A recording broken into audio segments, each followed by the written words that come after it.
for sure. It's good to have you guys on. I'm excited. I'm excited Yeah.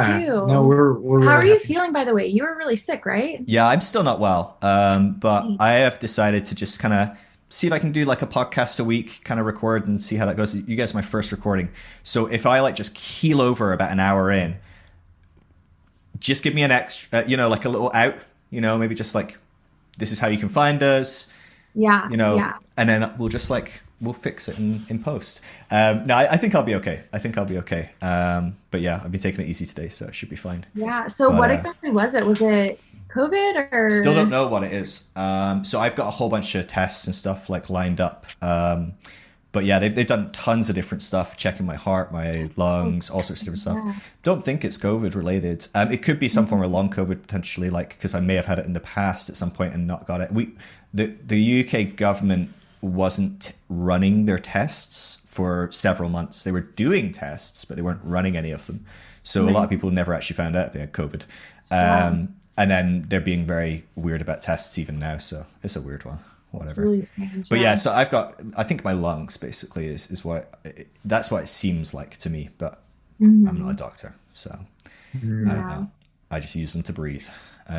But yeah, No so big it's, deal. it's it's pretty shitty. Like just feeling like Yeah. a weight on my chest 24/7, just Wow. Yeah. tightness in my breath. Like it's not fun. And Yeah. presumably somewhat serious. No one seems to think it's too serious. Yeah. But Who I'm sure knows? that's like restricting. I can't. Yeah.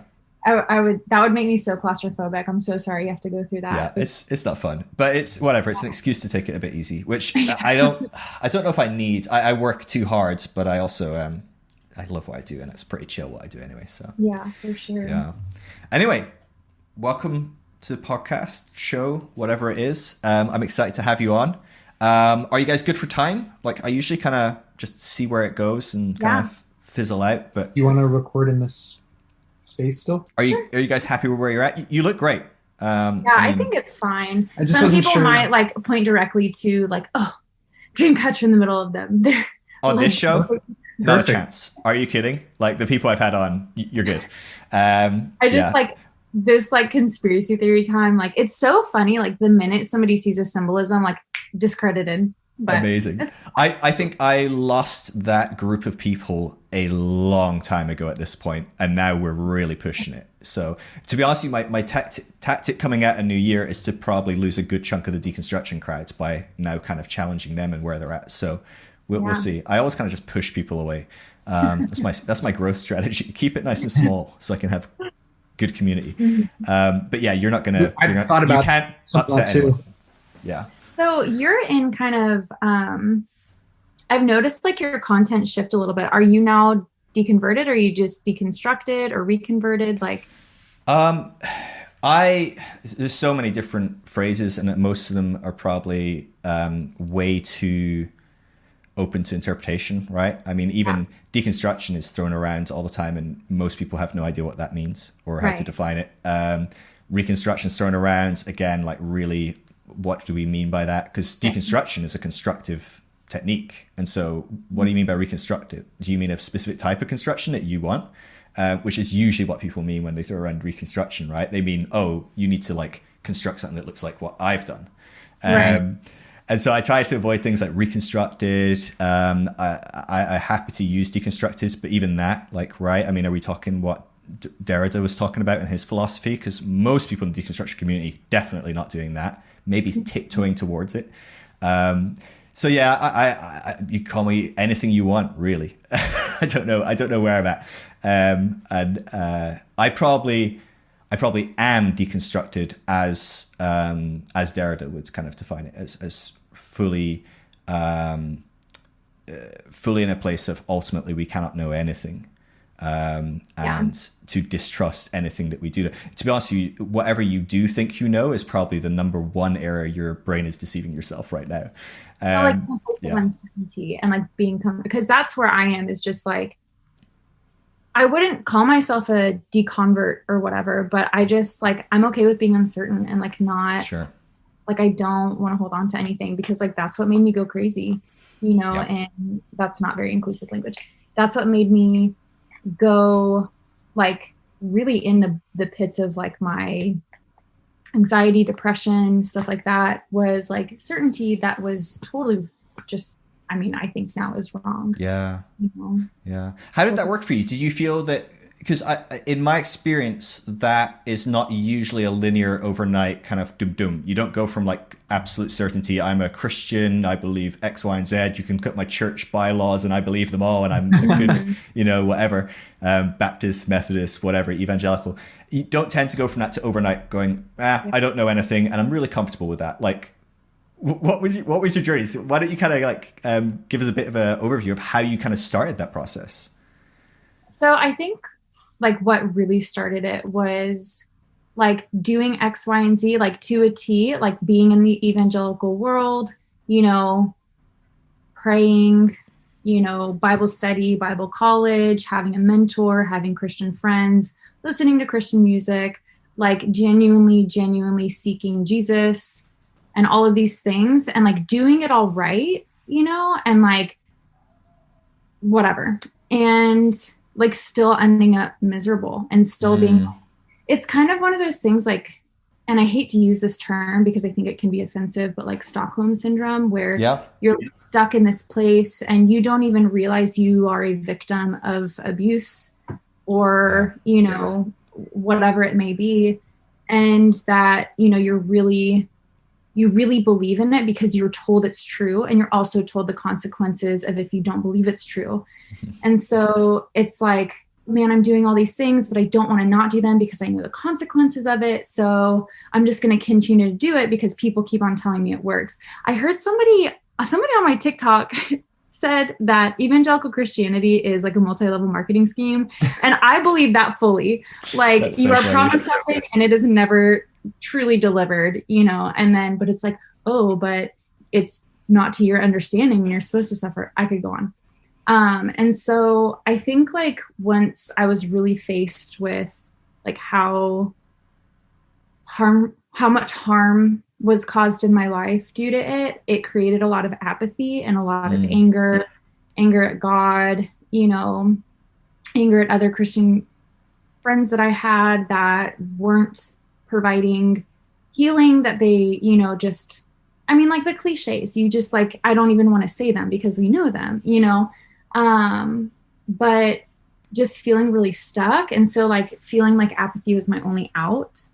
So like stopped going to church or just like really struggling with church, struggling with leadership at the church, feeling very like outcasted just by my presence because I felt like different, like why isn't this working for me when everybody else is so genuine, but like also hearing that they're struggling too and that you just keep on having to like fight through it. And it's like, God, this is just this is miserable. This is not, so I think it was like a long process of just like apathy and then realizing like in, you know, through my studies of my degree, like that things that I were told were concrete fact were like absolutely not black and white and not. What was your degree?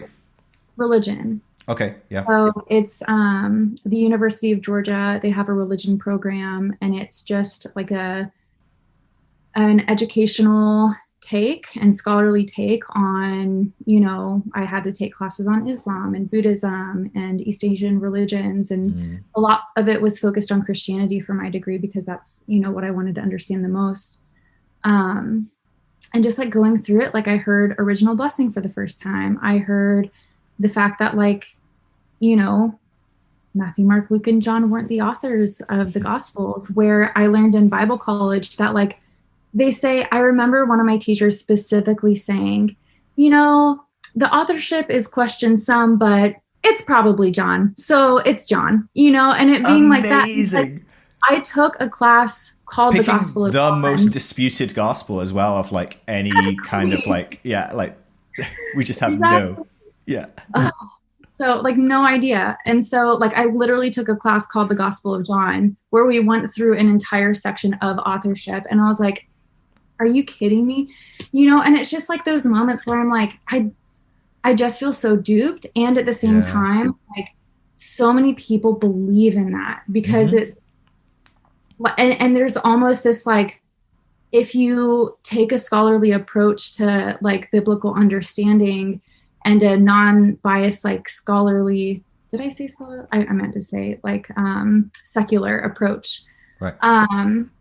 Then it's the world's knowledge, and it challenges your faith, and therefore it's from the devil. And that's not how like biblical literature works. You know what I'm saying? Like so it's not. It's amazing how it's a double standard as well, because the second the secular world discovers something, secular archaeologists found something that proves, this was Jesus's bedroom or whatever, or it proves that Jesus were drowned in the sea, or suddenly it's like, oh look, they've proved us right. But as soon as it's a secular discovery that's anything contrary, you can't trust worldly stuff, and I'm like, we trusted it earlier when you found this thing. Oh my gosh. I remember in my mom's group that I was in like a few years ago, somebody homeschools their children and specifically said like, yeah, they're asking me about carbon dating and stuff. They heard it somewhere, and I had to sit them down and explain to them that carbon dating's false, that it's just a myth. And I was like, what am I in? Like, this is not cool. This is bigger than, this is an infestation problem of just like beliefs that were never intended to be placed into the Bible, that now is just our understanding. And so where like a scholarly secular approach brings a lot of truth and fact, people see that as a direct attack on the gospel and Christianity, because they understand it in a way that is very, how do I put this? Like whitewashed and Americanized and nationalized. And I know it's not just Americanized, but Westernized. Yeah. Like to our understanding. And it's just snowballed into this really big cult-like understanding where it's like, I made this stupid video that got a lot of attention. I keep on bringing up TikTok. I swear I'm not like 12 years old, but here I am. I love TikTok. I had to delete my TikTok because I liked it too much. Really? So, yeah. I've been actually having so much fun making content on there. Like, I don't know why. It's just, anyway. But we did like a thing on how, like a little like acting thing on how biblical writers pulled a lot from pagan mythology, because that's just how literature worked back then. And that doesn't take away from the validity or truth or power of their stories. That's just how it is. But because there's a lack of understanding of that in the Western church, it's like, oh, well, you're challenging God, and those are God's original stories. And of course, paganism ripped it off. And it's like, no, like you're not understanding that's just how it worked back then. That's not changing what you believe. It's just fact, So it's stuff like that where, all that to say, this like really repressive, like oppressive, festering in the church just like led me to apathy. And then when I started learning that things weren't black and white and they were very gray, and there was really no like truth that you could hold on to in a theological understanding or certainty, should I say, not truth, certainty. That's just when it was kind of like, well, I can justify this and I can justify this. I don't know which one's right, but I don't think it's for me to decide or hang on to certainty on either end. And so I'm just in a place where I don't really care what I believe. I don't really care like what is true or what's not true. I just care about people's healing and agency and spiritual freedom and all of those things that are healthy for an individual over what they believe, and that's where I am.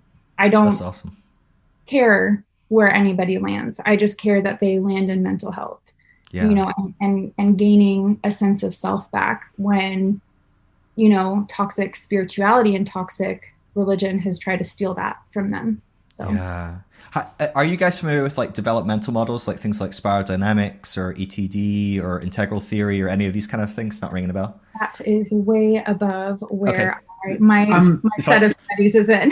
I've heard of spiral dynamics. Okay. I have not. I've gotten too entrenched into the Enneagram to spend any more time. I want to learn about spiral dynamics. So Enneagram is very, like, it's a fantastic model. It's really helpful on a very individual kind of like, where am I at? And then maybe how you relate to different people who have kind of different makeups.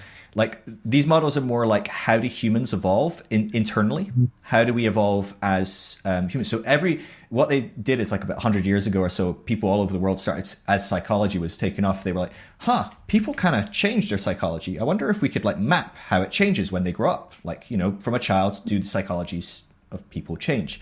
And they found out there's about 100 different developmental models now that have been developed over 100 years in all over the world. And when they started, obviously, they weren't very connected because it was before globalism and stuff. And they all kind of found exactly the same kind of linear steps. And the reason I bring it up is, so one of the steps is called often traditional or conformist. And that's really where most people that are in church, about 50% of America, are in this stage or before this stage. But it's very much, you kind of give up your own autonomy to fit in the group, to have safety, to have certainty, to have security. And all those things are really good. Like, you wouldn't have the laws that govern our nation without stage traditional psychology. You wouldn't have, like, being safe in public. You wouldn't be able to lock up a rapist, or, really good things that are really helpful and healthy. So it's not any stage is better or worse. But what's interesting is the next kind of psychological stage that people break through it's kind of the modern stage. It's also called like individualism or autonomy. There's a whole bunch of different terms for it. But basically, it's a kind of stage that you get to the point where you go, hold on, what about me? Right? And you suddenly realize, what about individuals, though? It feels like we're all giving up a lot here for this kind of cohesive group to feel safe and to feel certain about something. And at traditional stage, you have to receive that kind of safety and certainty. You have to receive these rules and these laws and these things that make us come together and agree. Has to kind of be given by someone we all agree that should be in charge. And that's usually a king, a pope, a pastor, a Bible. We love to use the Bible. It doesn't really matter what the Bible says. The Bible can change what it says over time as long as we all agree. But what's really interesting is what you're kind of describing there, Rachel, though, is it's such a beautiful articulation of, like, going from that stage to suddenly quite a hard, like, actually, no, really what's important here is individuals need to be healthy and whole. And they're giving up a lot in these systems, and they're being actually hurt in these systems a lot of the time.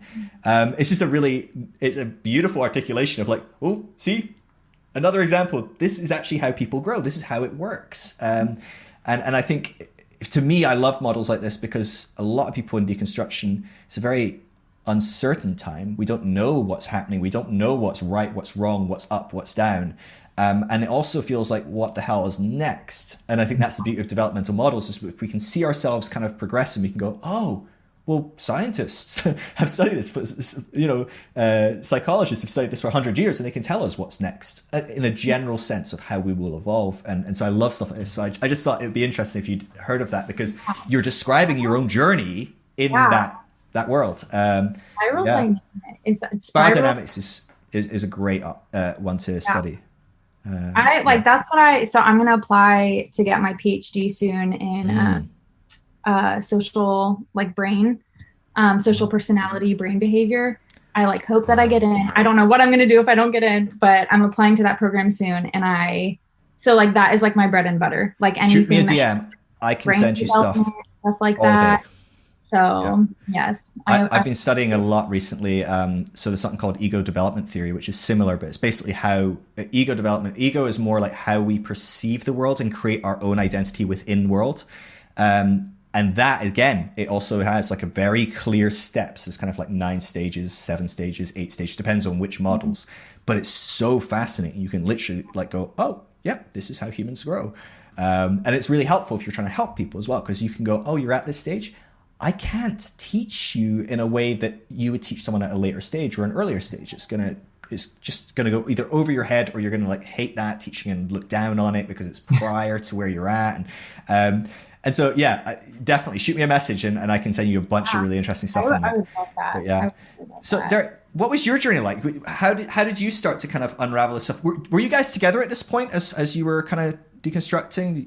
Yeah. I would say my personal first year of deconstructing was the year that we got engaged and got married. Yeah. So that pushed you over the edge? Together. Yeah. What was that? I said that pushed you over the edge. Exactly. Yeah. I was the straw that broke the camel's back. For me, Rachel didn't really share her upbringing, but I grew up in a very standard evangelical home. So Christianity, in the non-denominational sense, was pretty much, taken as fact without really challenge. And just growing up, and I just remember from a very young age just having, I believe, to be a genuine desire to know God. And as time went on, my understanding of all that and the way that I understood the world and saw myself was really through this lens of performance and seeing God as someone that I had to essentially achieve perfection for in order to have like God's approval. And similarly to like, I felt that way about, being a child of my parents. Like I felt like, I had to be the best student. I had to be the best athlete, all these things, but that was very much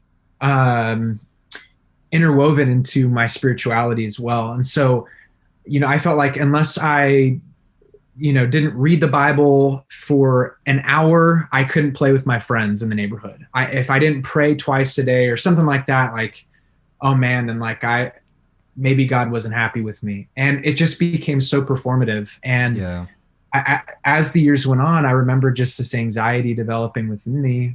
And it wasn't until much later on, until the last couple of years, that I realized that I've actually had undiagnosed obsessive compulsive disorder, OCD. But without getting down that rabbit trail, throughout my upbringing, I had this picture of God, again, just very difficult to please. It was very external behavior. Don't say bad words. Don't watch porn. Don't do drugs. It was just all behavior, all this external stuff. And so I got really good at putting on a mask and really good at putting on a show. And even if I wasn't really there engaging with my heart, and I wasn't seeing real change in my life, like kind of the whole purpose of this thing, I was really good at having the right answers. Yeah. And so anyway, all that to be said, growing up, it kind of reached this crossroads, if you will. I think my deconstruction started when I guess really embraced, that point in development where your worldview that you were kind of handed, you start to own yourself.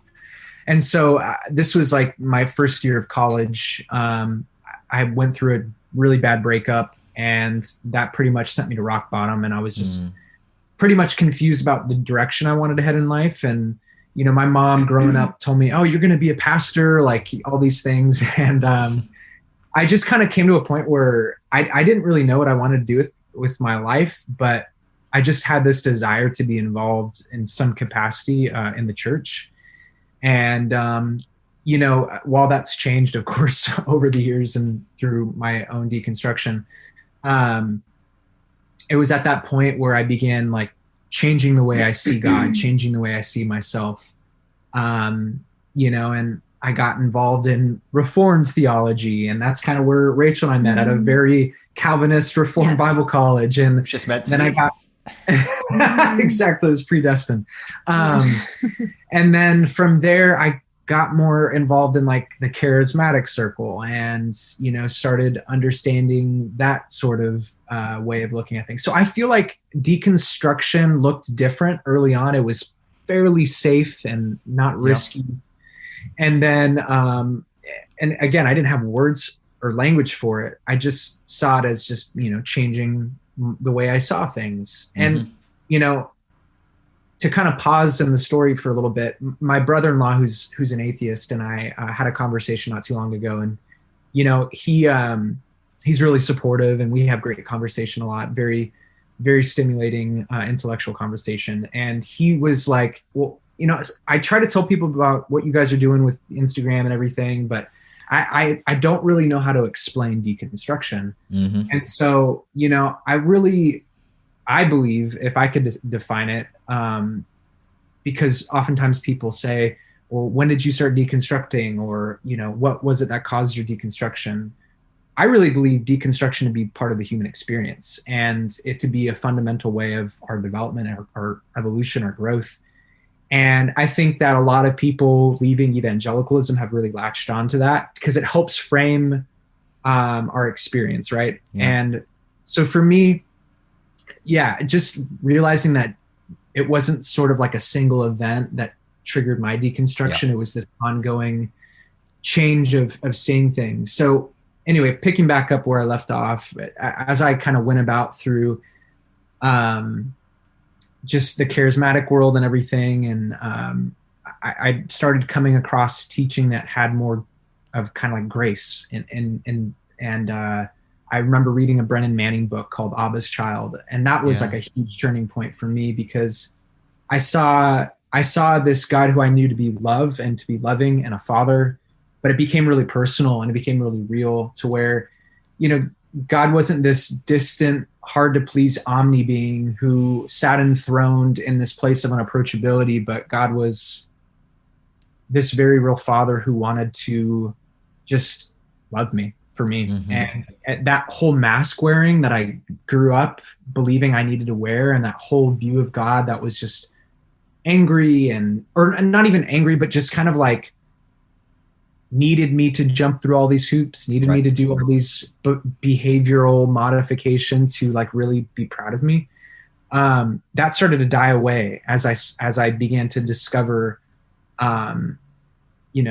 these things about unconditional love and whatever. And I don't mean to get too cliche, but that kind of really set the foundation for me. And I think that really started to color my world that was so black and white, and seeing how God's love really encompasses all things. And that, slowly made its way into me having language to, after I became a dad, I was like, oh my gosh, I know God to be loving. I know to have this love that I have for my son.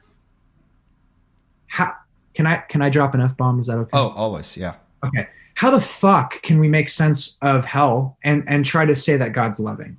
And so I started to challenge hell, and it really got to a point where, I was like, how come we've only had one sort of flavor of understanding? And so anyway, that was like when I started to have formal language for deconstruction. But anyway, that's kind of my story. And then from there, I've just, I've been slowly making peace with uncertainty as well. And I feel, and a lot of how I've been comparing deconstruction, reconstruction, and is a lot of inhaling and exhaling. It's breathing, right? And like, are you deconstructing? Yes, I'm inhaling or whatever, or exhaling, however you want to refer to it. But to me, it's like, you can't breathe without one or the other. You need to have both. And I see deconstruction so much of part of the human experience. So anyway, that's been kind of my story. And I've been really fascinated by early church fathers, like patristic theology. I'm starting to just like get my feet wet into a lot of that over the last year or so. And there's something really beautiful about how they approach God. I feel like there's a lot of room for ambiguity, and a lot of room for mystery, and a lot of room for disagreement and diversity and thought. And I don't know, I just read people like St. Gregory of Nyssa and, some of the Cappadocian fathers and all those people. And they have such a profound way of talking about God that looks nothing like what you would hear from like a evangelical feel-good point sermon that, all right, pass the tithes and offerings around kind of thing. I don't know. Anyway, I just, and again, I know I'm kind of ranting a little bit. This is good. One thing that's really been striking me lately is this idea of panentheism, this inseparability of God and all things. And while everything isn't God in my perspective, I believe everything to not be separate from God. Like, God has woven God's self into all things. And so I just find it silly when we try to create this dichotomy or this this separation of, saved and unsaved, or Christian and non-Christian, all these things, this dualistic way of looking at the world and people, good and evil kind of thing. A lot of people, my view of seeing is God is everywhere, right? God is in all people, in the Buddhist and the atheist and the whoever. And I just love that we all get to see truth from other people's perspectives and learn from one another. And I think there's so much beauty when you take that approach. And you have people like Karl Rahner who have coined terms like the anomalous Christian, or not anonymous Christian. There we go. Not anomalous. Anonymous Christian, to where, again, without kind of diverting too far down another road, it's really fascinating to me that we can all have these experiences of the divine, and I don't know, like there's just so much to learn and so much to discover from one another, and that's kind of what I'm just enjoying, just the fingerprints or the little pieces of divinity all around us, and instead of seeing an exclusive world, a very inclusive embrace of God and all things. So that's my way. I like it. It's interesting to me, like you look at those early church fathers and they're pre-rational at this point, as far as how societies evolve and the world is. Rationality doesn't exist yet. We haven't got it. We get that way later, like 1,000+ years later. And so, our rational, Western, logical, there's a right, there's a wrong, there's a up, there's a down, there's a left, there's a right. We and 1 + 1 is 2, 2 + 2 is 4. Like, this is how it works. That just isn't in their world yet. Maybe starting to eke in through kind of that kind of Greek kind of dialectical kind of like explorative way. Aristotle and these guys creating some frameworks for that. But on the whole, it's just not there. They're mystical in the way they approach things. They have an approach of, we don't know, let's kind of like discuss, let's bounce ideas backwards and forwards, and weigh up, and like you can read back into it very rationally and make it a rational discussion between people and how they're weighing up and they're doing all the stuff that we do today. But that's like reading the Bible and saying, oh yeah, look, they're explaining dating culture, and it's like, not right. No one ever went on a date in the Bible, and so like so it's how we like. But it's so fun when you can kind of almost come post-rational, which is quite like this is. I mean, it's a postmodern kind of thing. It's very on the whole, we're not there yet as a society. But we look across somewhere like America, most of us are still, if we're lucky, sitting in the rational stage. Even in deconstruction, we're very rational, generally speaking. That's what's driven us out of the church, is we're too rational, right? We get too rational. The beauty of the church is it goes, look, we're rational too. Look, we read the Bible and we'll tell you what it means and we'll tell you how it works and we'll explain it all rationally. But the problem is if you really do that, you look too close and it starts to not add up, right? Like you're saying, Richard, like, well, yeah, but you told me that this is definitely written by John.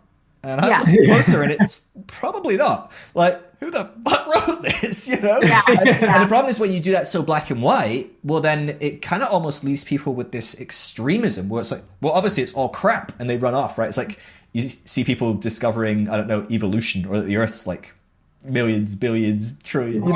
It's older, whether it's, whatever, 4.3 or 6.8 or whatever we're looking at. We're talking billions. We're not talking a few thousand. Suddenly you go 6 literal days, or well, it was 6 literal days. We can all agree on that, but it was just billions of years. No, it's like, obviously Genesis is a scientific geological book. We all can agree on that fact that this is what these people were. They were geologists discussing how the world is created. But that's the problem. When you go, oh no, our book is rational and it is literal and it does tell you how this works, is then when it clashes with something that is working with a lot of empirical data, it loses. Because there is an either or option on the table, and so science beats religion and people just go, oh, screw this, I'm out. And I think it's quite fascinating that as Christianity has evolved and tried to keep up by being more rational, by being more like, well, no, like we can answer the problems of life through this book that we have, it's actually shot itself in the foot. Because actually, if you can read the book as a mystical text, like the early church fathers read it, like the Jews always read it, right? Jewish people are crying with laughter over the fact that Christians think this book is to be read literally. Like, they literally look at us and go, can you believe the Christians over there? They're insane. And it's their book, so true. right? And if it's not their, and the bits that aren't their book were written by Jews. So we're still talking largely their kind of world. It was a very mystical way of writing. It just fascinates me. It intrigues me. But it's interesting how when you go to post-rationality, you can almost go back and understand pre-rationality in a way that the Christian church is trying to be rational. It's losing itself in it. Right. It's quite fascinating. Well, I feel like that's like what's been the biggest hand in why Christianity has become so radicalized is because like with the presence of and the like fact of science, like that feels like persecution because then you're faced with fact that directly does not correlate with what you have been taught as truth your whole life. Yeah. And so it's like, I'm taught this in school. I remember like being taught evolution in high school, and Christian best friend had like the biggest problem with it. And she was like, Jesus created the earth, or God created the earth, you know. At the time it was like they couldn't go hand in hand, and she was just like, but it's that belief that like truth and fact feel like persecution, feel like you have to choose between like a logic factual way of living and put the Bible within its context in that, or become like super radicalized, super just small-minded and exclusive, denying any sense of truth or fact at all to rationalize what you have misunderstood from like what Western theology has taught you. Yeah. And so it's like, I feel like the biggest reason there is a persecution cry is due to that, because there is not this understanding or this concept of how it should be read, if that makes sense. You know, it's just like, so yeah, that's just kind of my 2 cents of, I think it goes deeper than like, you know, and I hate to even bring it up, but like the legalization of the LGBTQ community being able to get married in America, that was huge. That happened in 2015,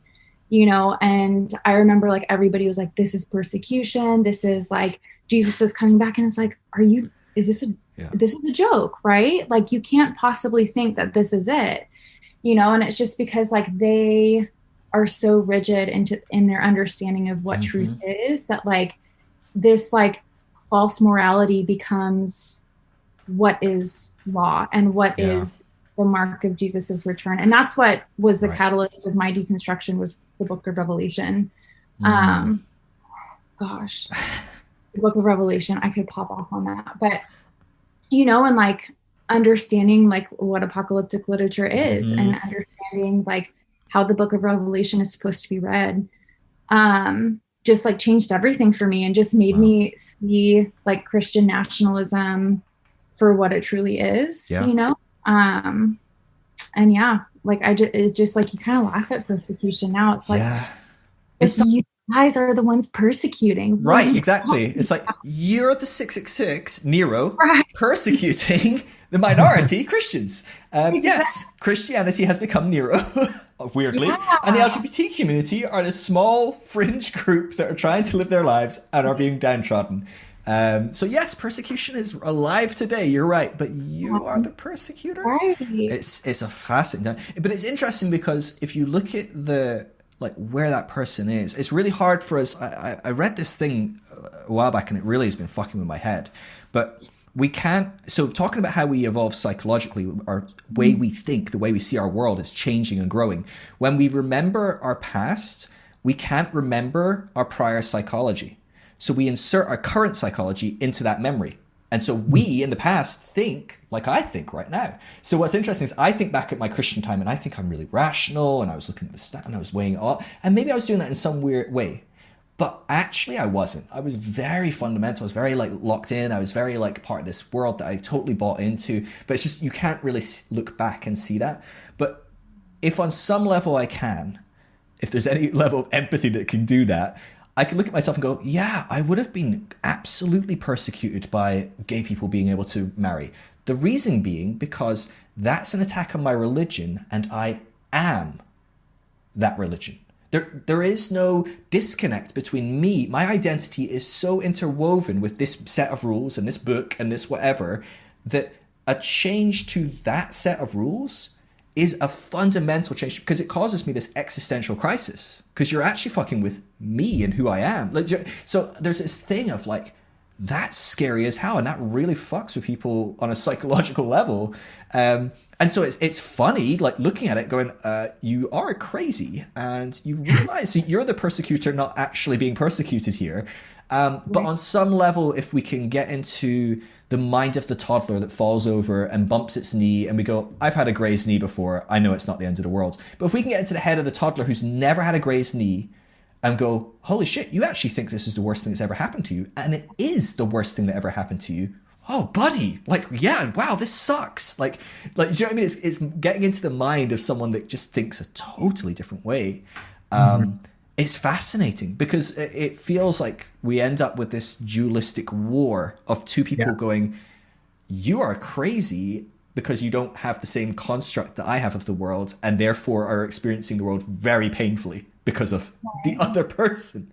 It's a weird, I don't know how we navigate that well. I think it's a really challenging thing. How do you? I think for me, I just like find myself engaging less and less. And like, I know a lot of people out there like seek to challenge. And for me, it's just like, I just like want to live my life and like, and be with those that have been broken by what promised them healing.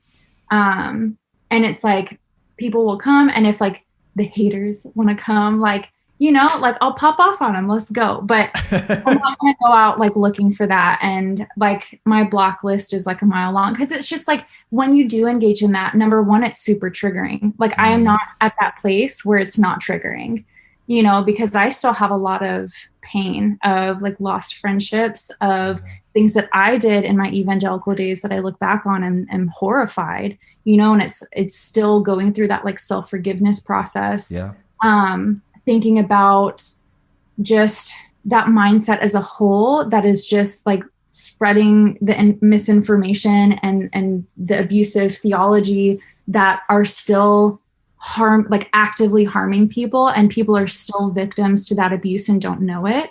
So like that is very triggering for me, just like knowing that those messages are being like preached at people that have no idea how deep their harm is.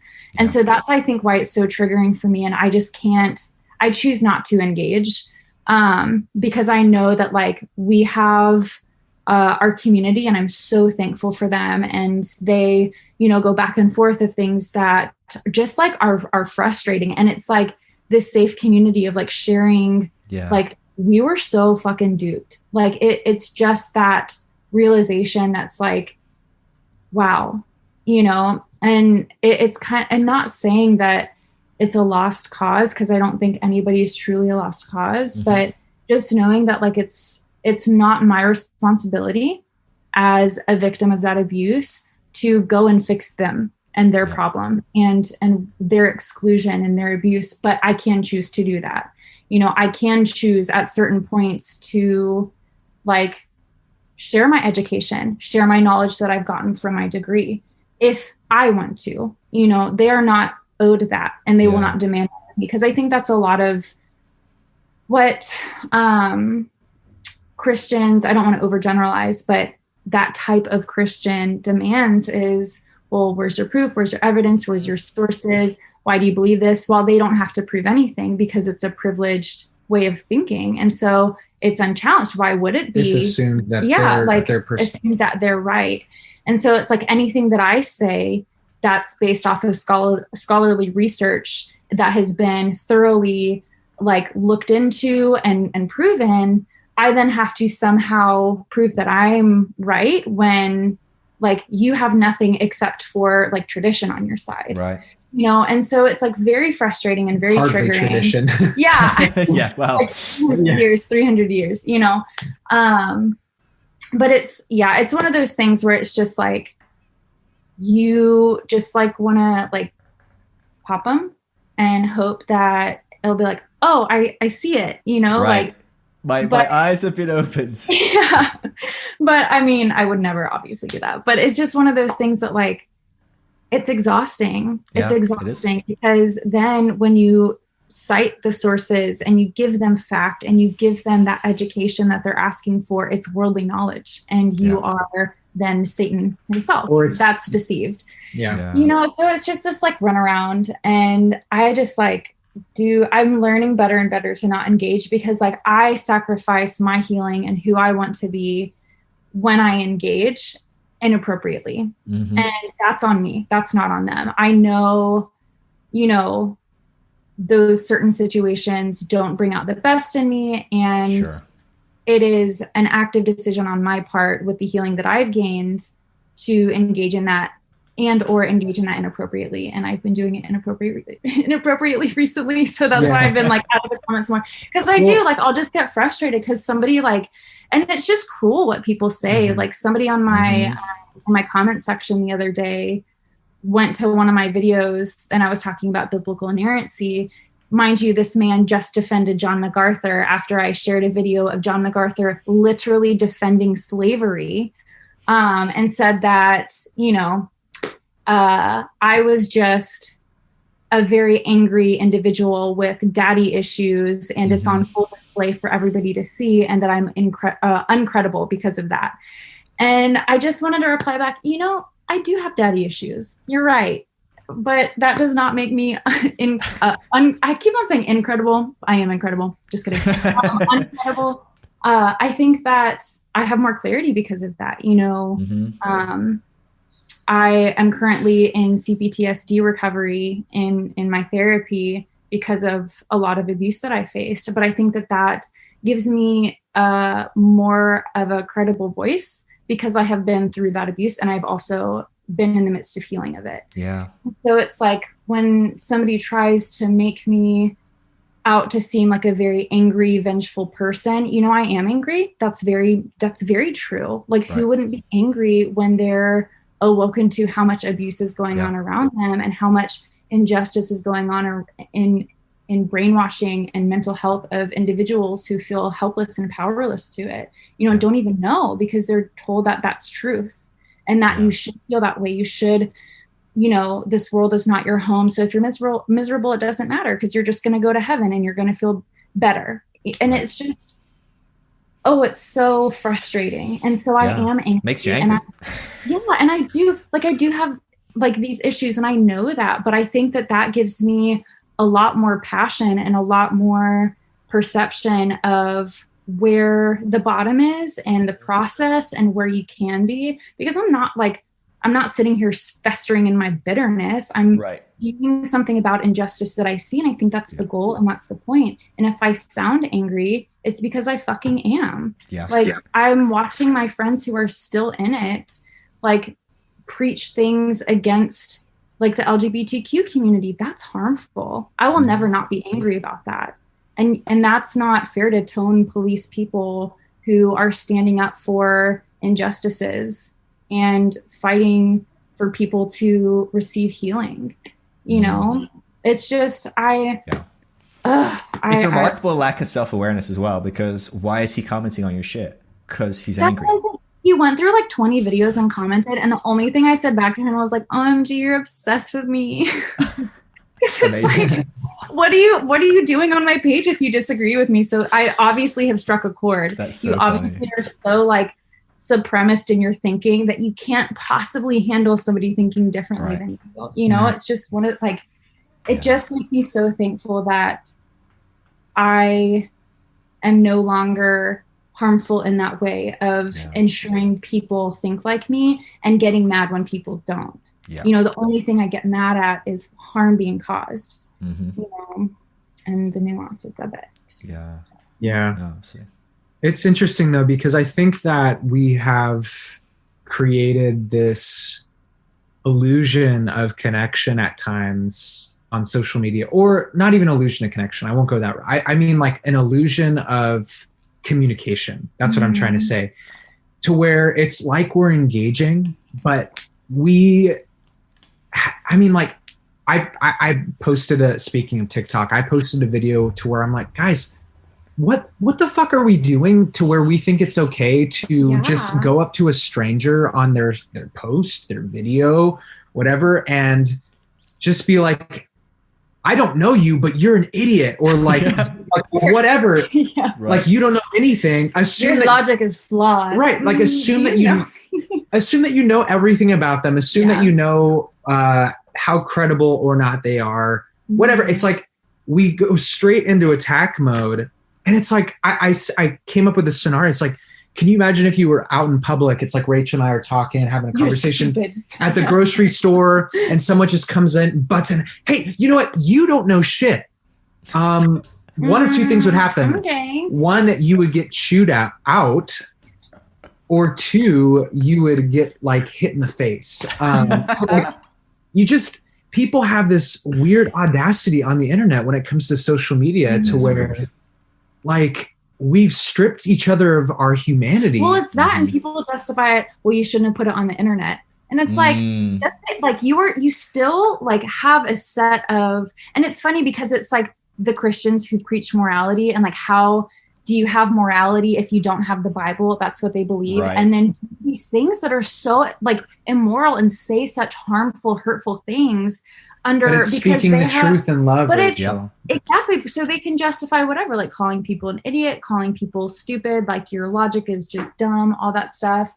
And they won't be challenged because they have morality, because they believe like certain things about sex, certain things about, certain cuss words, certain things, and it's like, okay, because, and I feel like that's like the marker, like if people, like when you talk about morality and like a civilization, you always look at, or Christians always look at how they treat sex and their purity culture around it. So like when people say immorality, they think of like sexual assault.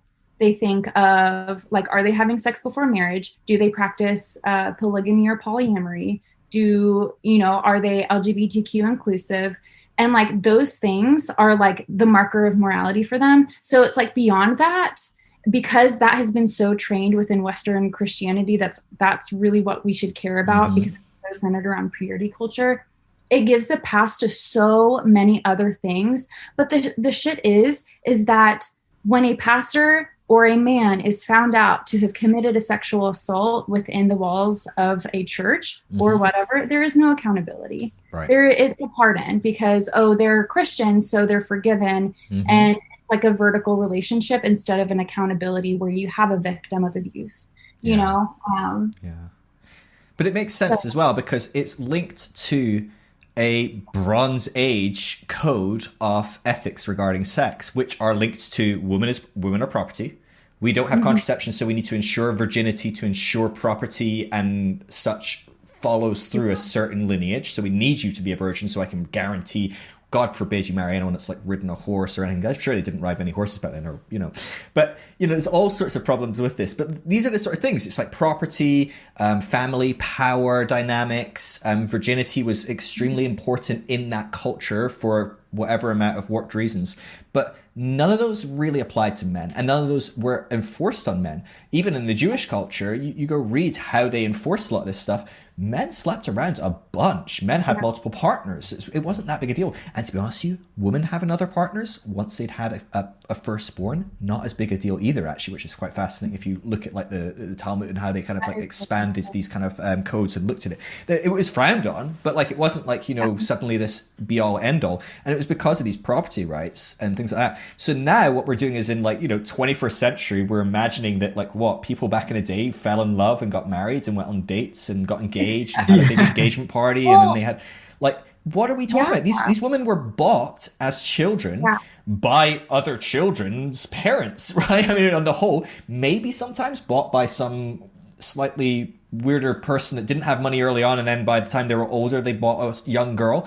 They wait till they have a period, they rape them, and that is marriage. That is like the beautiful traditional marriage that we're modeling. And so in that context, when the powerful man sleeps with another woman, doesn't matter. Maybe if she's a young virgin that got ruined because she was ruined, that literally is how we see it, because we see it again through a 4,000-year-old set of codes. Like, it doesn't bring into play that, contraception, women aren't property, I think, right? We're still kind of doing a lot of the property stuff, but we at least on the surface can agree that we don't articulate that the women are property, right? These things change, and as they change, a lot of this stuff should fall apart, but it hasn't. It's still built on this set of codes. So that the pastor in many levels. It's why in youth group, if the guy sleeps with another girl, not that big a deal, right? Like, it's quickly forgiven. You can pray it away. The girl, you fucked up. You're done. Yeah. Who's going to want to be with you, right? That's not the language around a guy that slept with someone. And so it's such a uneven standard based on, I'm not going to say good, but based on logical rules that were put in place when they were logical thousands of years ago. They're not logical anymore. Yeah. But if you make this a timeless code forever because God gave it from on high and this is the way it has to be, you don't really have any options. You are in that rock and hard place where you're just working with this kind of Bronze Age code in this weird 21st century world where none of this is actually happening. We're not buying women, we've got contraception. Like it's weird. It's really weird. Like at the wedding, we don't all gather around a tent and then when they're having sex, wait for them to throw a white sheet over the end covered in blood to prove that she was a virgin. That was part of the Jewish marriage ceremony. We don't do that anymore. It's just like, come on, let's not kid ourselves. It's just so messed up. It's and the thing is too, I mean, like with purity culture, with all of the weird morality that exists in the church today, kind of like what I was talking about with my upbringing, it's all about this outward appearance of being pious, of being like moralistic. Like, you don't say bad things. You vote for the Republican candidate. You tithe 10%. Like I remember if I got birthday money as a child, give 10% because you got it. You're taking money from the Lord. Like it's all about crossing every T and dotting every I of what you need to do. But what ends up happening is that it's more about, do you believe the right thing? So let me check it off mentally, or I've ascribed to these things mentally. Okay, I'll assent to these things, and then I'll have this all external, picture of perfection when in reality it's just empty. And I don't know, like then you have so many people walking around judgmental who think that they're better than everyone else. Yeah. And I fell prey to that, and I it's just crazy to me because I remember this, like, sorry, go ahead. No, I just, it's just crazy to me because there's so many people especially outside of like evangelical Christianity, that are far more exhibiting the nature of Jesus than people within, and it just goes to show you how much like the church has lost sight of the essence of what Jesus was getting at and is getting at. I'm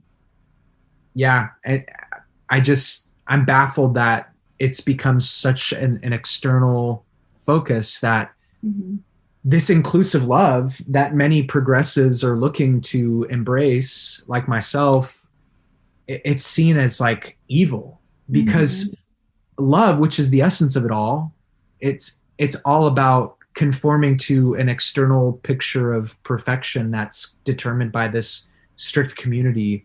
It's so weird. It's backwards. That are usually like privileged and middle class and white and don't have generational trauma. Or if they do, they hide it, and they have access to Bibles already and a really good church that they go to that teaches really like hellfire brimstone or pep talks, whatever. And I think about that though. One of my old friends before I deconstructed, she was a very I think one of the most judgmental people I have met in terms of her theological stance. Where was I going with this? My mind got distracted of how frustrated I am at her. We don't talk anymore because she sent me like a 12-page PDF document of how my theology is wrong. And and how I was never saved. I did, and I sent it to my therapist, and I cried, and I sent it to one of our old roommates that we shared, just so I could like have her look at it, because I called her just bawling, because I was like, she was like a mutual friend of ours. Right. But at the end, she said, like, since my theology has changed, And because I have struggled with depression and anxiety and my eating disorder, that like to her interpretation, she said, you know, nobody can truly know, but just where I feel the Spirit is speaking to me is that you were never truly saved. Wow. And you were the seed that fell on the rock that sprouted but dried up. And it was like very insulting. And I had never had my salvation questioned like that before. Right. It was just, I say salvation, you know, my conversion question like that before, especially by somebody that I trusted so closely. And, you know, after who was a bridesmaid in your wedding. Oh, and I love it because I was second in line at her wedding. And so I ruined all of her pictures now. Oh, no. Yeah, that's absolutely. You can't see me outside of them, which like is a small indication for me. But, and like at the end, she's like, there's no judgment at all, Rachel. If you ever want to get to know Jesus, I will never say I told you so, but you're a false teacher. And so I can't talk to you anymore. After I had already deleted her off of Facebook and told her I didn't want to talk to her again, she sends me this and then you've got to have the last word though. Oh, always. When it's about being right. Yeah. But there was like this side of reflection, through like however long it's been and doing my own healing. And I realized like she was middle class, had amazing parents. I love her parents. Nothing like her, surprisingly. She like believes that they aren't even saved. It's bizarre. But yeah, I just realized like she has never experienced like true like abuse and betrayal in her life before, you know, and repeatedly, you know, like that's the environment that I grew up in when I was, you know, I started showing signs of CPTSD. I had to go to special needs classes because I just like had no attention in reading. I had very like, it was awful. You know, I started getting sick with my eating disorder in middle school, just really bad. And so for me, I was not, I guess, I hate to say the word privileged, but I wasn't raised in a very safe environment where I could just read the Bible, get it, feel a safe attachment to a spiritual figure, and trust what they were saying, you know. And I feel like with somebody who hasn't experienced that trauma or, you know, had a safe church community, abusive theology doesn't seem abusive. Sure. You know, because they've not experienced that. And so part of her argument was that, you know, the reason that church has traumatized me in certain ways is because Christ hasn't revealed to me the truth of his word, and therefore it's going to hurt and it's going to seem like abuse. And isn't that the fucked up thing too? No, and I'm glad that you said that, because it is crazy how Christianity has warped love and warped truth to be synonymous with being a total ass and treating people like shit if they disagree with them. So truth and love are synonymous with this should hurt you.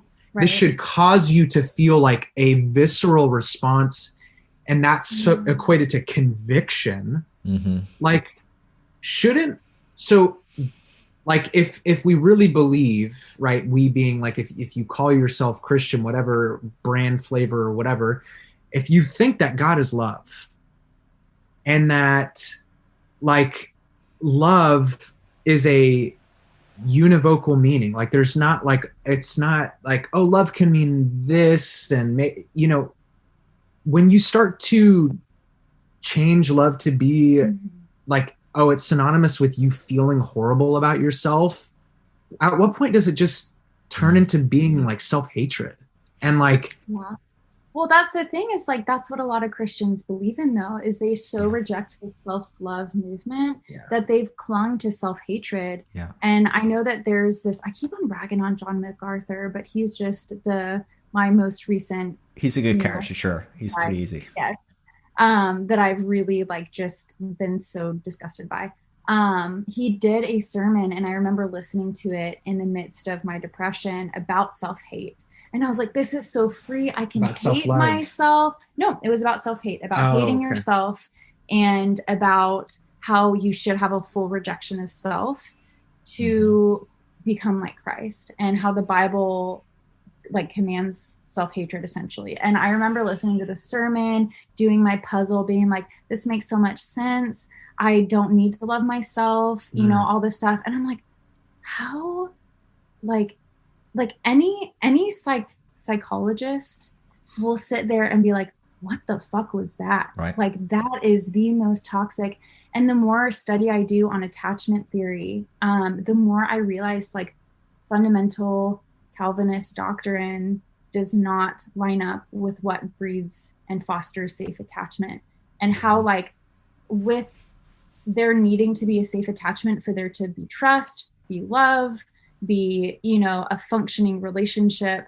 How is that commanded that we don't have that within our spiritual relationship with this loving God?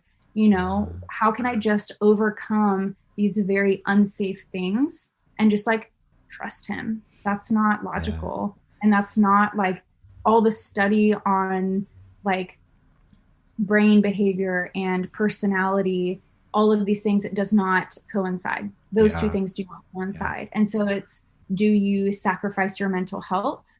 Well, you have to. You have to abide by these like theological understandings that are incredibly harmful.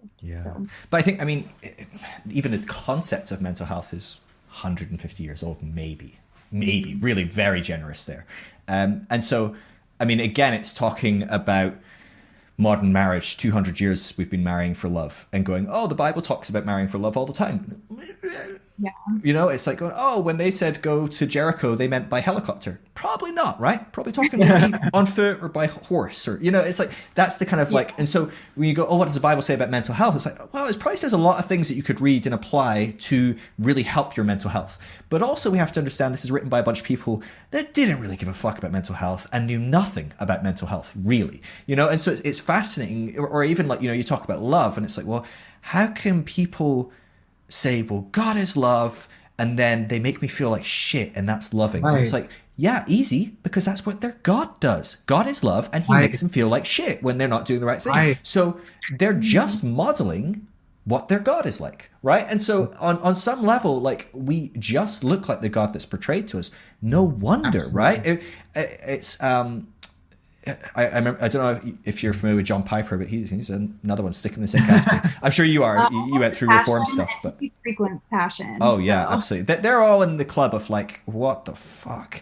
And I remember him writing the big. I don't know if you saw it. It was an open letter. It was about 5 years ago to a girl that had an eating disorder, and she wrote to John Piper, and he wrote an open letter response, and basically said, it's good that you hate yourself, that you you deny yourself, you do all these things because this is a good Christian thing. He said, you're doing it in an unhealthy way, but what you need to do is channel that energy into true spiritual self-denial, hatred of self, and allow yourself to love who God is in you, or whatever. Anyway, obviously horrific, but it got shared a lot, and lots of reformists were, doing the circle jerk and having a good wank over that. But this psychiatrist did an open letter response to John Piper, which I loved. It's really good. If you want to check it out, you should. I can't remember what. It's basically an open letter to John Piper. If you type in eating disorder psychiatrist, something like that, it'll bring it up on Google. But she basically wrote down, and she's like, look, I work in the field of mental health, and I specialize in studying how religion affects it. And she says, and actually, religion can be very helpful for mental health. You're right. Religion, if channeled properly, can do that. But what's interesting is across the board, Reformed Calvinistic theology, any theology that includes original sin, depravity, categorically harms people across the board constantly. Some people are healthy in that environment, but it's usually because they're very healthy people and they're very fortunate. Like you're talking about, a privileged person can get by in that environment. And that's wonderful for them if it works for them and it's helpful, as long as they're not actively harming people. I think, that's great that you found something that works for you on some level, but it's not going to work for a lot of people, and it's going to harm a lot of people. And so she talks about different forms of spirituality and religion that are really helpful. And I just thought it's so fascinating how it's what you're talking about. It's this privilege of, we haven't had that external pressure that's caused us to change, and suddenly this environment is not a good place for us to be. It is not healthy. It's, I don't know, putting a toddler in high school or putting a high school person in preschool. I don't know, like, just this is not the way it should work. We should grow and we should go to the appropriate place we are at for our journey.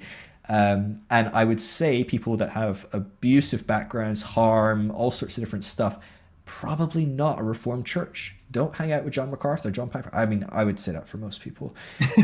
But it's just fascinating. And it's so painful. But I totally, like, it's that thing of looking back and going, what the fuck are these guys smoking? Like, how do you think that's love? Like, you look at the Westboro Baptist Church, how do you think that's love? And then you go, oh, can you explain your relationship with God? And they talk about the legalism and the daily guilt and the shame and the fear of God and how they're constantly terrified that they might not actually be chosen and they might go to hell even though they're trying to have a relationship with God and do the right thing. And you go, oh, I can see why you're that person to other people, because you're literally modeling the God you worship.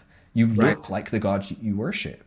And I think that's why even in deconstruction, even if people hold on to some form of God, the goal is to help them journey that out and hopefully find healthier, more healthy models of God, of the divine, whatever that looks like. So how did you guys start doing what you're doing online? Like, how did you transition from your own kind of deconstructive journeys to start going, hey, we should talk about this online, we should help other people, we should try and gather people? What kind of kickstarted that? Why did you take off like that? So it wasn't ever, and I think Derek and I were surprised by the response because we didn't know the vast community that, the deconstruction community had already, been in process. And so we just created an Instagram kind of to talk about our experience and kind of letting our friends and family and whoever else wanted to follow along know what our findings were, what we've been through, because there was such a big shift. And it just kind of, we had a lot of fun with it. It was challenging.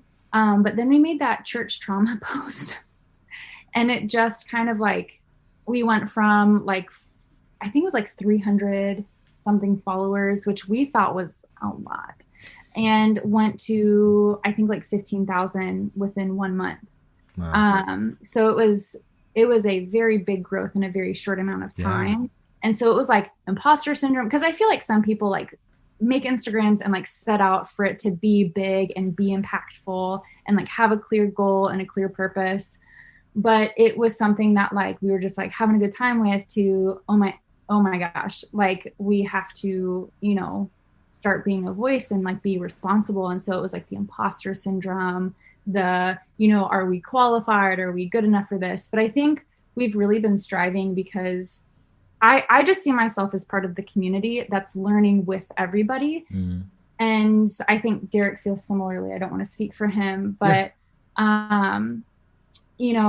I have an education under my belt, but that I still don't feel like qualifies me to be, a large voice. I just share what I feel gives empowerment to people in a similar place. Because I think with our personalities, I just like don't care if somebody disagrees with me.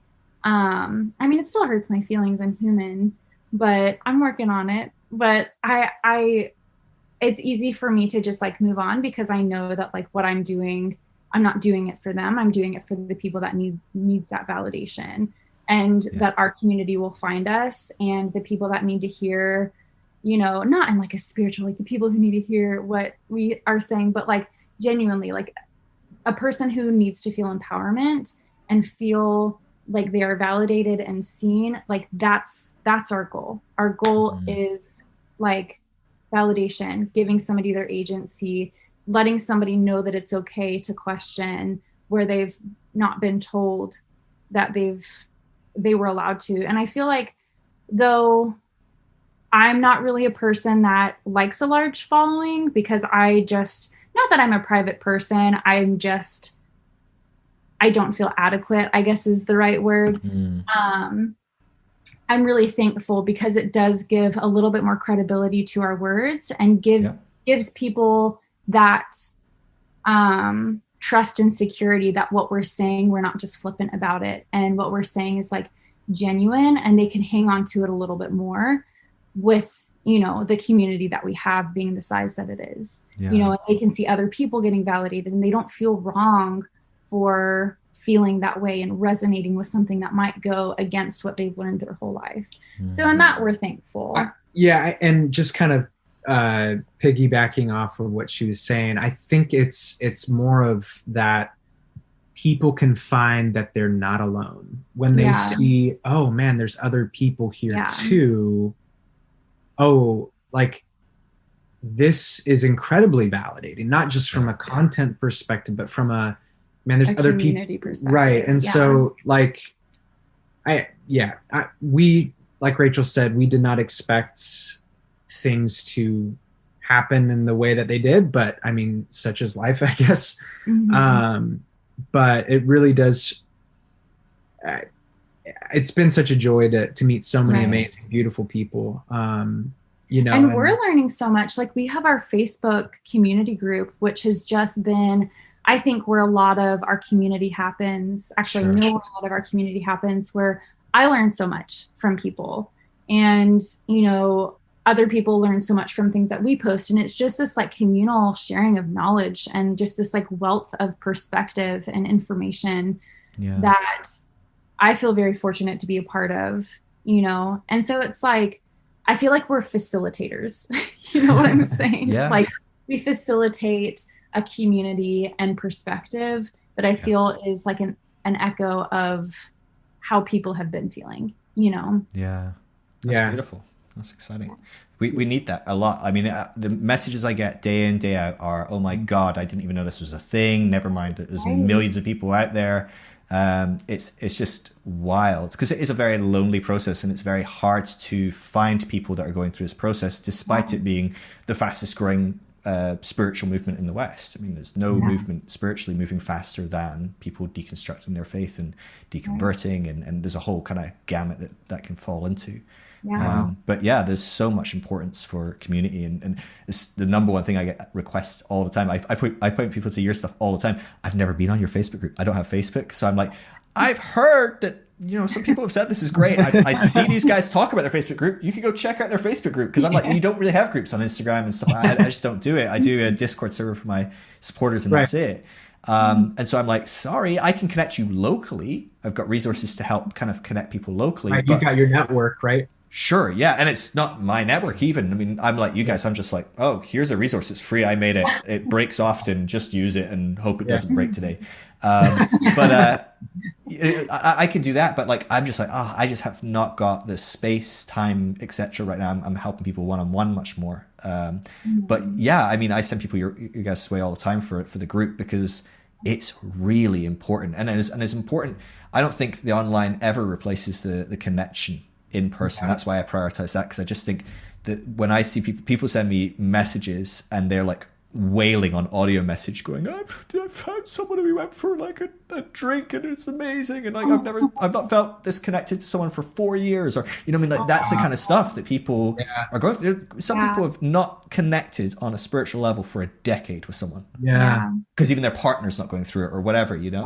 And so it's so lonely. But like that middle ground of an online community is so huge. It's a lifeline for a lot of people, because they're in these situations, right? They have nobody to talk to. Suddenly you have several thousand people, whatever, all hanging out going, hey guys, I had to talk to my parents the other day, and this is what happened, and this is how it went. How could I have done better? And then people going, oh, I've got to do that. Maybe I should. Oh, that's so helpful. And the kind of conversations that you can have are just so like huge. You tend to feel like validated in your frustration and like certain interactions, because like I feel like the normal, like gaslighting in Christianity is just so normal. You don't even realize it, where it's like, you know, like the coffee text that you get when you start deconstructing, like, well, let's go out for coffee, you know, and you go and you just feel like shit. And it's like, I'm wrong. I just know it. And so you have to repress this like feeling of just like inherent wrongness of who you are and what you're doing. But it's so painful to go back that you're just like, all right, I guess I just have to accept this fact that I'm just wrong. And so like our group just empowers people to feel like they have like wind underneath their wings. That sounds so like a Disney song. Yeah. It's just the first thing that came to mind, but like that they can continue on in their journey and they're not inherently wrong. And it's just, I don't know. It's just really, really awesome. Cause like, I'm not really in it. I have just been so burnt out on social media lately. We haven't even really been posting on our Heretic page. Cause it's a lot. It's a lot. Being a mom of two, you know, I'm a director, of a high school sport. So it's just, I'm going through my own, you know, CPTSD recovery, which is, and we're in marriage counseling, like counseling galore season. It is. I love counseling, but counseling is like, oh my God, I need to just go and cry for 4 hours now and just kind of like do nothing. And then everyone's like, hi, how was your counseling? How are you doing? Could you talk to me for an hour? And you're like, oh my God, I'm going to die. So yeah, doing multiple types of counseling and like, oh my God. Yeah, I'm in PTSD recovery. He's in ERP therapy for his OCD and we're in marriage counseling. Wow. Oh my gosh, it's hard, but it's so like, we're just hoping that like grinding it out, I'm able to go to my personal therapist after our meetings and just like, you know, go through it. It's, but that's the thing is like, I denied it for so long. I did, you know, I've been to rehab for my eating disorder. So I thought that I was okay after I got out because I found Jesus and all of this stuff. And it's like, except no, you know, a Bible, an ancient text can't just cure you. That's not how it works. So gaslighting is just so gaslighting and bypassing are so normal that it's just like a Christian second language, you know, they don't even know. So this group is just really empowering people to be like, hey, this didn't feel right. And this actually made me feel like shit. What did I miss? Or they'll just like sit there and like vent their frustration. And it's just like so awesome to see people like rallying around. You know, sometimes it's like, yeah, just ignore them. They're a piece of shit, which I think like sometimes can be helpful. We need sometimes. Yep. Yeah. And then sometimes it's like helpful conversation back and forth. But that's so good. There's something about, it depends on how people, I guess, process, but a lot of the times it's really hard to kind of like process all the stuff that is going on, especially when you've got shit happening, right? You've got kids, you've got jobs, you've got whatever. Like deconstruction is a privilege. Just being able to sit down and evaluate, what do I believe about this? What am I going to change that to? How does that work? Like, what am I going to look? That's a real privilege that a lot of people don't have the time to sit and do. But in doing that, like a lot of people, it's there whether you're doing it or not, right? It's sitting there in the subconscious. Stuff's not right. You're not feeling comfortable. There's something going on. And I think there is something to opening up a page on Facebook and Instagram and seeing a quote or seeing someone in the community going, oh, I feel so like disconnected and this is what I'm questioning. I'm wondering if it's because I've lost the certainty of heaven. I know we talk a lot about hell, but actually it's the fact that I've maybe lost heaven. That freaks me out. And what, am I ever going to see my kid again when I die? Or, you know, when they die, you know, and people, and then you suddenly go, that's what I've been feeling. Right. And it's just like, oh, and there's something about like almost this group kind of community that gets to kind of think together and process together as well. That is so huge. It's a beautiful thing. It really is. Because deconstruction can feel incredibly isolating, right? You know, and so coming together with other people who are being incredibly brave and being honest about their questions. I mean, it encourages people to muster the courage themselves to be like, oh wow, like I didn't know that I was the only one feeling that way or thinking those things. So I agree with you. I mean, and that's the thing too, is that for people who have left the institution altogether, you know, especially need, you know, I mean, we all are designed to be able to have friendships, connections, you know, to not be hermits living, you know, I'm sure introverts who listen to this will be like, nah, I disagree. I want to be alone. But anyway, so and all that to be said, we're really thankful to meet so many other just great people through the community, but also like, you know, people like you, Phil, and others like Joe and Dirty Rotten Church Kids and other people who are just, you know, we're just with God is great. Yeah, just with Chuck Berry to me. Yeah, I mean the list goes on, but it's cool because what's happening is we're seeing these little growing groups that are all kind of coming together, saying the same thing. And like you said, it's this fast growing evolution of spirituality, or whatever you want to. We should put on our own conference. Make it free. I know. Yeah. But yeah, well, there is the Evolving Faith Conference that they used to do, which was anyway. But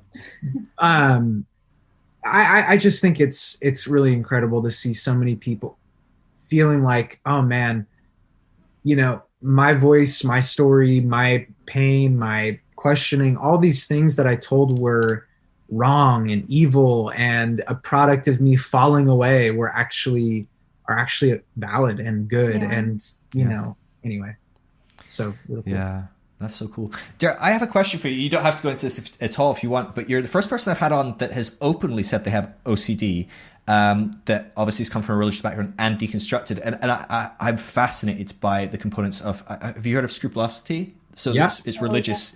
And I'm fascinated because I work with a lot of people that have this, not on a therapeutic level, but just as a guide, someone that listens to you, helps you. That's all I do. I can't offer much, but that's often a lot. But I work with a lot of people that have gone through, well, have that really. And it's a whole nother level to me. It's fascinating. So people that don't know, it's a religious OCD, and it's horrifically destructive and very, very, very traumatic on a day-to-day level as a Christian to have this. But Absolutely. As someone that deconstructs, it's a whole nother level of having such a compulsion to please God, to tick all the boxes, to make sure you're not going off on the wrong direction, to trying to avoid the being the bad boy, going to hell, whatever it is, all the different things we're trying to get and we're not trying to get. Right. I'm intrigued by, how did you go about that process as you deconstructed? I can imagine that brought up a shit ton of fear, guilt, shame, panic, anxiety. I mean, I don't know. I don't want to put words in your mouth. I'm kind of parroting what I hear in my DMs, just chatting with people. But I know that enough people have this that they would probably really appreciate any input you do have on, like, how did you navigate that kind of component? Yeah, no, that's a good question. So kind of as I was sharing, like really early on before I had language of deconstruction, like when I was early on in college and really kind of trying to figure out what I wanted to do with my life. And I had this desire to be involved with quote unquote ministry or whatever. I started to, get to a point where it was like just this question kind of dropped in me to where I was like, does God actually exist? And this was in the middle of me volunteering at a summer camp for kids who were, experiencing God and, getting quote unquote saved and all these things. And I was a leader and I was supposed to have it together and have, strong, perfect faith and all this stuff. So it was in that moment that maybe you can classify it as like an intrusive thought. So that's like a common language within OCD. It was just like, do I really believe in God? Do I really believe that God exists? And this terror came over me. And I remember it was that point for the next 2 years, to borrow like St. John of the Cross, whatever his language of dark night of the soul, that's really what ended up kind of happening. Like I was tormented. If I could ever experience hell, this was like the closest I would say that I could say I experienced hell. Yeah. I remember day in and day out, like it was like I could not escape. I could not find peace in my mind. I at times I literally thought that my sanity was holding on by a thread, to where I felt like if I wasn't scrupulously observing every area of my life, repenting, quote unquote, of each and every sin that I thought I was looking at, then Jesus was going to come back and I was going to be condemned to eternal hell. Yeah. And if I have any sort of doubt, if I don't have perfect faith, then like he's going to reject me. It was just this, every day felt like, it was like so bad. I remember getting a call when we were dating. he like was going to purchase a mattress. The person there offered him like a huge discount, and he called me and he was like, hi, so I'm at this mattress store, but I feel like God told me to drive 30 minutes away to the same mattress store to buy the same mattress. Even though she's offering me a discount, I feel like I have to go to the other mattress store. And I was like, babe, I don't think that that's God, you know, or I'm ordering a grande at Starbucks and I'm pretty sure God wants me to order a tall, and I just feel like I'm sinning. Yeah. It was like that intense. And it sounds completely ridiculous. But it's so real. But it's so real when you're going through it, because there's this, and this is the fucked up thing with scrupulosity. Like even post deconstruction, and as it could evolve, like thankfully, like, well, anyway, before I go that way, really what it comes down to is like, you want what OCD and what scrupulosity does, it attacks your value system. That's what therapists who specialize in OCD talk about, how OCD and intrusive thoughts attack what you hold valuable. So when it comes to religious OCD or scrupulosity, it's such a place of like torment, because like what you want is something that feels so tormenting at the same time. You like want to know God, but like at the same time you feel like you're being constantly barraged by this sense of worthlessness, or that like if I don't pray this and this, then I'm gonna die, or my family member's gonna die, or if I don't fast, like then like whatever, like there's just all these strange, it's magical thinking. That's what a lot of OCD specialists will talk about. And so magical thinking, it in a lot of ways sometimes can kind of mirror and resemble some of like what we're taught within a lot of Christian circles. And so it feels right. It feels like, oh, maybe this thought was God. Maybe I should do this kind of strange thing, because what if I mess up? So there's this constant fear of messing up, this constant fear of failure. And so, I mean, it could be really crippling. And like I said, I've like OCD just in general is, a lot of people have wrongly classified it within our culture as being a neat freak, or everybody's a little OCD, oh, you just, you like having things in order, or, you like cleanliness. And that's like such a stereotype that honestly perpetuates the suffering of those who go through OCD, because it is such a debilitating, in fact, OCD is classified in some ways as being more debilitating than a lot of physical ailments. I think it's like within the top 10 of, people can, like, when OCD gets so severe, could even like not, leave their house. They're bedridden in a lot of sense. So anyway, with all that to be said, it is hard. And for anybody who may be listening to this, that like they go through that, DM us, please DM me. I want to be, or I can point you in directions of things that have helped me, because it can feel incredibly, incredibly hopeless. There's been times where I felt so depressed before I was in therapy, before I even started taking antidepressants, which thank God for that. There was times where I just didn't even know how to live. I really felt, not that I like wanted to take my own life or anything actually, but I lost the joy of living, and I lost it felt like just, it was inescapable. This inward turmoil, this unrest, this anxiousness. So anyway, I just hope people can feel like they're not alone in what they may be going through, and that there is, like Rachel mentioned, I'm in what's called ERP, exposure response prevention. And that has been the most proven way to see recovery for people with OCD. So anybody who may be wondering if there's a way to get help, there is. And it's hard work. You expose yourself to things that are the theme of your intrusive thoughts, but you learn to intentionally expose yourself in a way to prevent that response that ends up, what's really strange, what the compulsion does when you perform a compulsion, it reinforces the fear. It reinforces those intrusive thoughts, and it tells your body's false alarm system Yeah. that it's actually a real threat. So, yeah. Well, it closes the loop, right? So you have this fear: if I don't do this, I will die.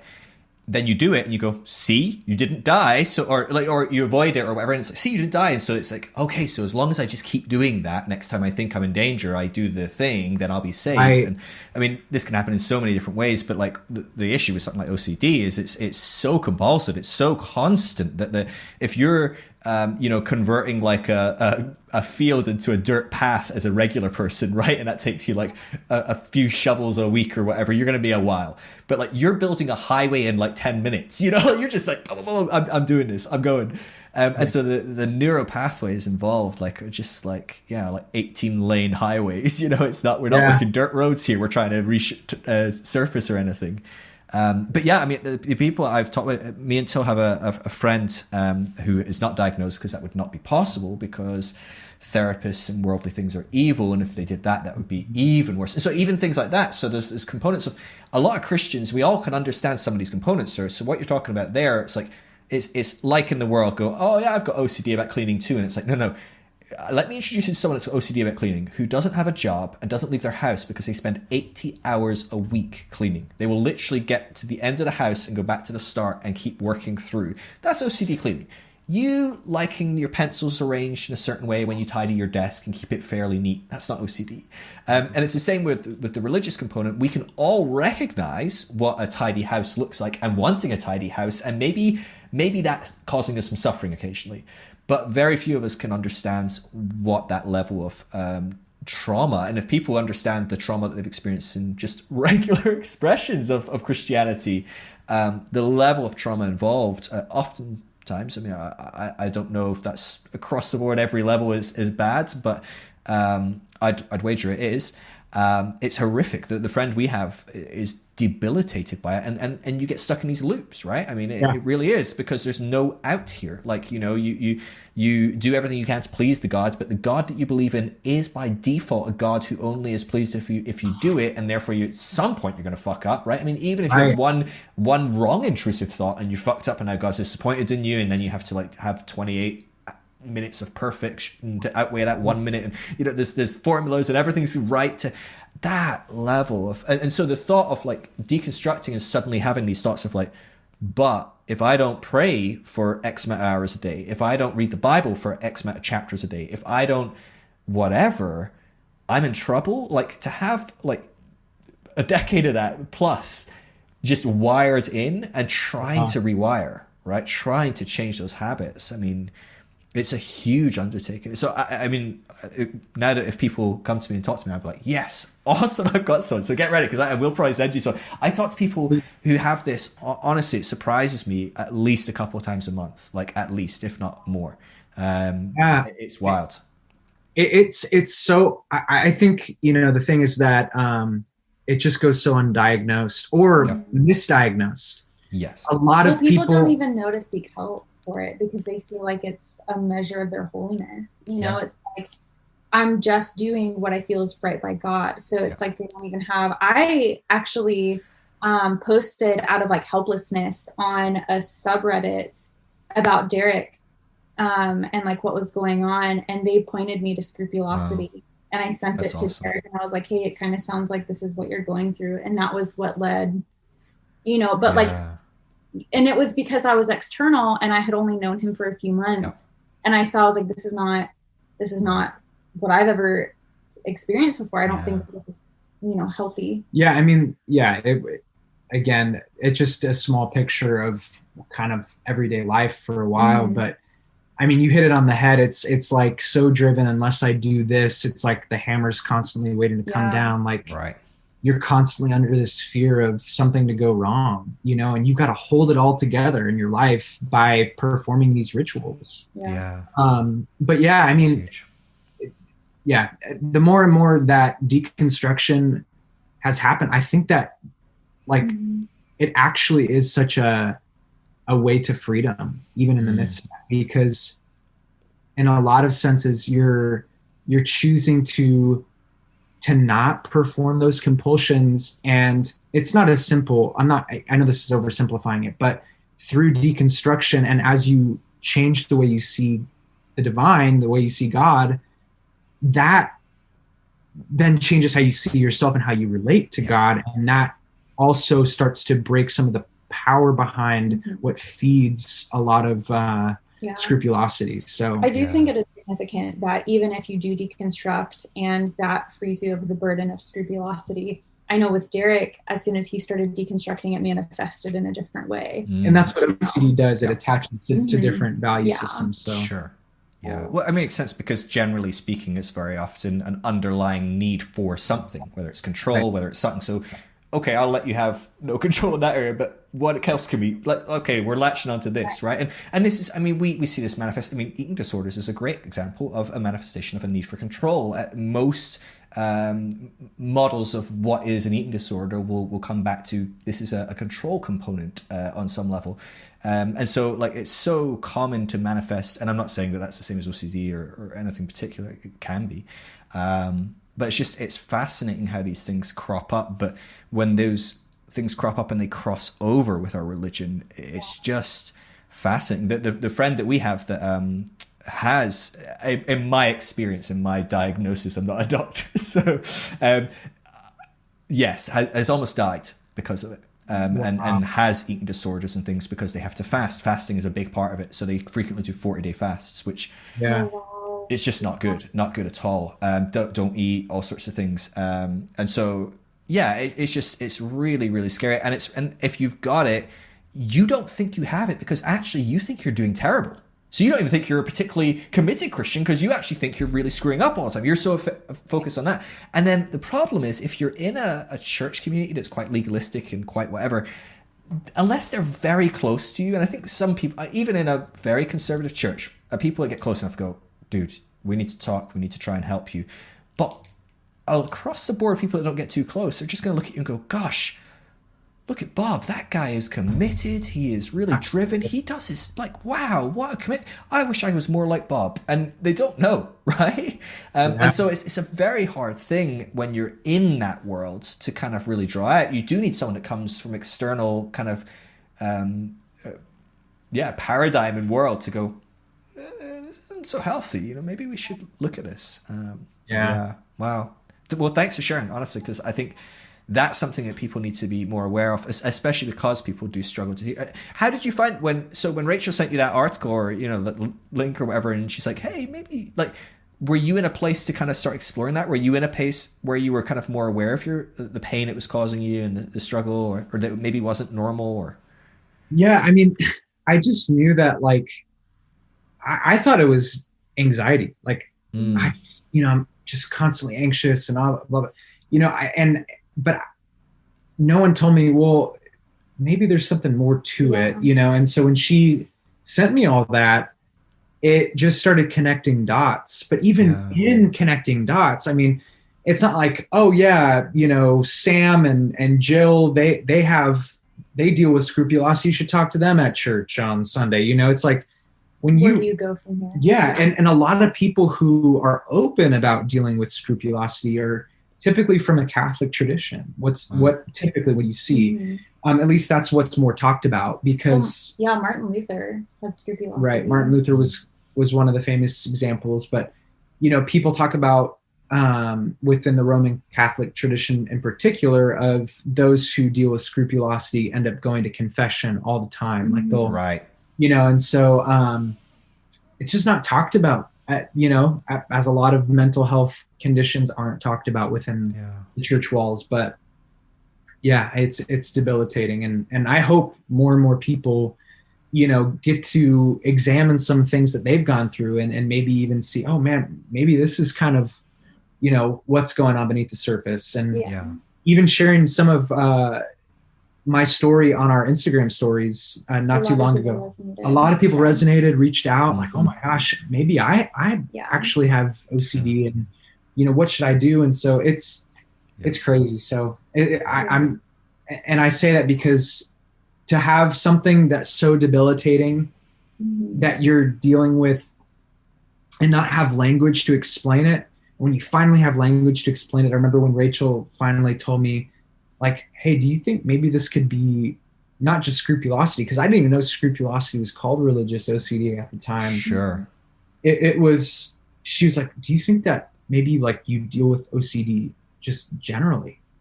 And it was kind of like this aha light bulb moment that I just had clarity about so much of what motivated.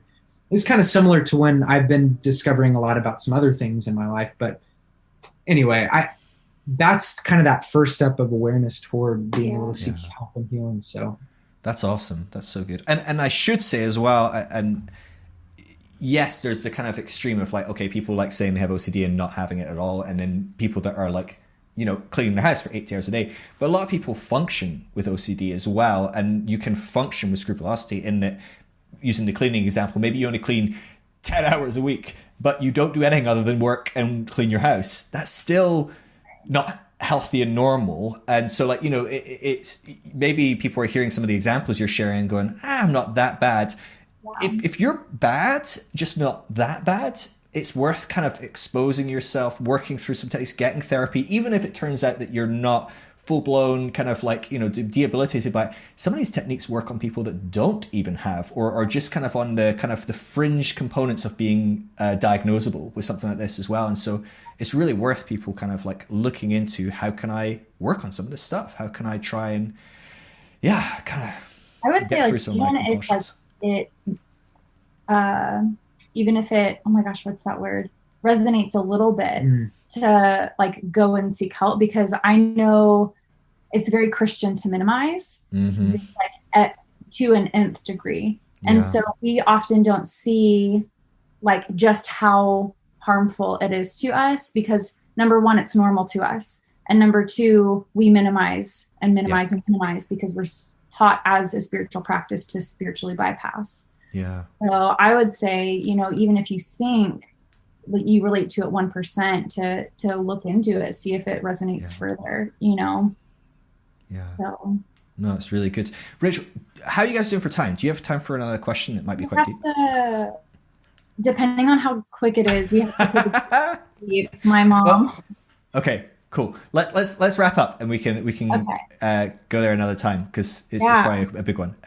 But it's been great having you guys on. Really has really been great. Yeah, we really appreciate it. It was super fun. It's good to finally connect. One of my more favorite conversations that we've had. So thank you for facilitating it. No, that's great. So people that want to connect with you, Instagram, you're posting there all the time. You're posting on Facebook as well. Your Facebook group, is that just Your Favorite Heretics? Community group. Community group. Awesome. I'll put links in the show notes to these kind of things as well. And you just launched a YouTube, right? Yeah, we did. We are making our second video soon. Awesome. Is it also going to start like, how did you start last one? Like, what's up, motherfuckers, or something? Yeah. I loved it. I was saying to my wife the other day, I was like, man, I hate how often I use like very gendered kind of like greetings as a corporate group. So I'm like, hey guys, or whatever. And I'm like, damn it, I did it again, or whatever. And I'm like, I need to come up with something better. And I was like, I should just say, what's up, motherfuckers? And then I was like, when you did it, I was like, yes, that's awesome. So yeah, it made me smile. So yeah, so people should check out your YouTube. What sort of stuff are you gonna be posting on YouTube? So we're gonna work on a video next about rapture theory and deconstructing a lot of like modern symbols poured into Revelation, and like the mark on the forehead and what that actually means. The awesome. Great prostitute, or the prostitute in Revelation, and how it's not actually New York City, all of that stuff. So we're gonna. You mean that whoever wrote Revelation wasn't writing about New York City? Just as shocked as you are. This is crazy. How the woman clothed in purple is now not Kamala Harris. All of that stuff. Yeah. So we're just going to talk about that stuff. So that's our next one. And then I hope to talk more about, the more of Ravi stuff comes out, Ravi Zacharias, and that whole thing. I've been following that really closely because I know a lot of people looked up to him, just like different things kind of all over the map. Recovering and healing is our focus, and empowering that it's not as black and white. Like Ravi was the end all be all for a lot of people. He sexually assaulted a lot of women, so God rest his soul. But it's just things like that it's not as perfect as it seems, so basically continuing conversations and expounding upon ideas that we bring up on our Instagram, and maybe eventually one day getting to do interviews with people. That's what we hope to. So. Yeah. Awesome. We're just not very good with editing stuff. I am terrible. And my best friend is literally like a producer. So she's trying to teach me. And I'm like, Katie, what do I do? I'm so lost. Do you want to know the tip? Honestly, never edit anything. Literally just put up whatever. Like, I have not edited one podcast. I've done over 100 shows on my podcast and I've not edited one. Wow. I had to edit some audio for some because it was a bit crapper. It had background noise, and so I ran it through a thing. But just put it all on. I've got good enough that I can snip if people are like, oh yeah, my friend Barry, he's gay, but he's not come out. I'm like, I'll cut that for you, don't worry. But other than that, like, I don't do anything. It's the top tip, honestly. I work hard on the principle that people will probably like the content and they're not here for like how well edited it is. Because if they're here for how well edited it is, they're not going to be here for long. Yeah. You will be highly disappointed. Exactly. I think I really messed up the filters in our last video. I was like, whatever. Filters. See, that's it. I mean, like, dude, well, you're so far ahead of where I'm at already. Like, you're good. That's awesome. I love what you guys are doing. Honestly, it's so encouraging. Your content that you're putting out is fantastic. It's really informative. It's really helpful. I love that you're creating safe spaces for people to communicate and to connect and to evolve and grow together. Like, it's really, really wonderful. It's important, and there's no shortage of a need for people to do this, because it feels when you're in the bubble, you're like, gosh, there's so many of us. This is amazing. But actually, we are a drop in the ocean for the amount of people that are deconstructing. There's literally 1 to 3 million people deconstructing every year just in America. Yeah. And so, it's a crazy pace, absolutely wild pace, almost like as much as kind of 0.6% of America is deconstructing every freaking year. That's nuts. And I was looking at the projections, because you guys are really far behind Europe as far as your process of deconversion and deconstructing. But Europe in the UK, we just crossed to 52% people claiming no faith, atheist, agnostic, spiritual, but not religious, basically not prescribing to a specific religion. That just crossed over to 50%. But a decade ago, we were at like 46. So we're moving pretty slow now.